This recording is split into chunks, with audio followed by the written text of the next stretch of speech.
नमस्कार दर्शकों, छतरपुर में बढ़ती गर्मी के बीच यहाँ पे एक राहत की बारिश जो है छतरपुर शहर में देखने को मिली है।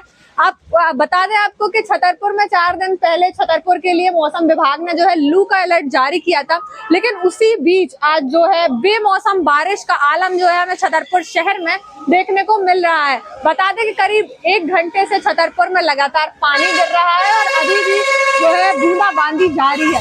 आप यहाँ पर देख सकते हैं किस तरह से लोगों को जो है भारी गर्मी में राहत की एक सांस मिली है।